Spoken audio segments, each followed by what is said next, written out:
What's up, gamers? It's Above, and in today's video, we'll be covering a quick and consistent method for farming Insight Terminus. The Adept DFA is in rotation for the very first time, and these strategies, when optimized, will get you sub 15-minute clears, which will be great for farming loot all week long. If you enjoyed today's video, a like and subscription would be greatly appreciated. Now let's get into it. Starting with my recommended team comp, I want to make it clear that several subclasses can work for this Grandmaster, but we went with one Well of Radiance with Phoenix Protocol, one Invis Hunter with Aeon Swifts, and one Shadebinder Warlock with Aeon Souls as well. This comp gives you ad clear, fantastic ad control, and insane DPS due to the Void Burn. We doubled up on Aeons because it allows your team to alternate finishers, which means you'll always be topped off on heavy ammo, and is key for speeding up your runs. Well of Radiance gives you the ability to clear ad-dense choke points quickly, which again speeds up your runs and adds consistency because Phoenix Protocol will be refunding your super over and over and over again.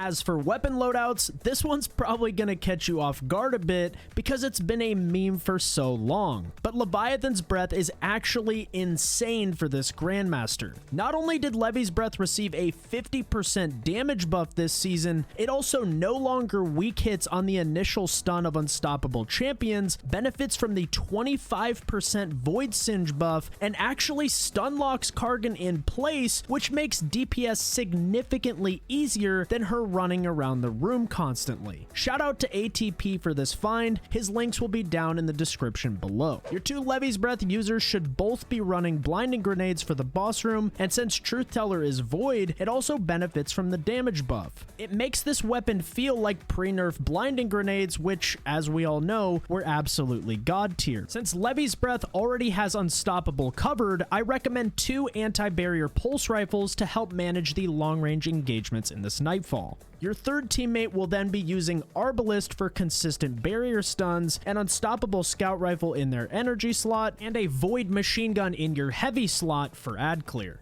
Lastly, my key armor mods include Armor of the Dying Star and Concussive Dampener to counter the increased void damage, Sect of Insight on your Aeon Gauntlets for heavy ammo on finisher, Revitalizing Blast for extra damage when stunning champions, and Bow Finders and Scavs to optimize your ammo drops. Diving right into the Nightfall, the first room should be pretty straightforward. There will be two barriers guarding the entrance of the cave and should be easy pickings. You can then use your blinding grenades to suppress the wave of ads in front of you and get a finisher on the final barrier champion before moving on. As you enter the next room, clear the Cabal guarding the entrance, then team shot the barrier champion across the ravine. Take out the champ, smoke your teammates, and then skip the rest of the ads. The champ is the only enemy that needs to die here. Next up, we have the plate encounter, and you used to be able to leave an ad alive, which would then allow you to skip the unstoppable champion spawns, but this has unfortunately been patched. So stasis and blinding grenades will go crazy suppressing ads here, but you'll have to keep an eye out for teleporting centurions, as that can happen. Once the plate completes, get finishers on the two unstoppable champions that spawn in, and we're moving on. The next encounter is the most time-consuming part of this Nightfall. The objective is to deposit two arc charges at the back of the room to open the large door, but we have to kill several champions and waves of ads before we can do so. The Invis Hunter will help speed this up a lot, but we also have other tips and tricks that make this encounter go significantly faster. Before killing any ads, shoot Kargan as you enter the room. This immediately triggers an additional ad spawn and actually allows you to skip a barrier champion. And no, this doesn't impact platinum. Start by planting a well behind these pillars and use your supers to clear the ads as quickly as possible. The machine gun that we recommended, as well as Leviathan's Breath, go absolutely crazy here. When you kill the unstop, it will drop the first orb that you need to dunk. Ads will spawn when you pick up this orb, but you can actually have your Invis Hunter take the orb to the deposit all by themselves while your teammates clear the ads and then kill the barrier champion guarding the deposit. Shortly after depositing, another wave of ads will spawn in, but you should have your well back at this point, so simply repeat the process from the first wave to clear the room once more. Make sure you finish as many champions as possible so that you're fully restocked on heavy ammo heading into the boss fight. Once all the champions are are dead and the second ball has been dunked, we're moving on. This encounter can cause frustration because of how much Kargan moves around, but this is where Leviathan's Breath actually comes in handy. You see, Levi's Breath stun locks Kargan over and over and over again. It prevents her from moving around and allows you to bake the health bar extremely quickly, especially with Well and Tether applied. While this is happening, your Well user can clear ads with their machine gun, and you also have a stasis turret at your disposal if you need it. Once the boss hits half health, which should take less than 30 seconds, hop on the plates and capture all three simultaneously. You can then spam blinding grenades and stasis utility to keep the ads at bay as you capture, and once all three are completed, the boss will become damageable one last time. As long as you got finishers in the previous room, you should have plenty of ammo for the boss bake here. Throw down a Well, bake the boss, and the Insight Terminus Grandmaster Nightfall is a GG.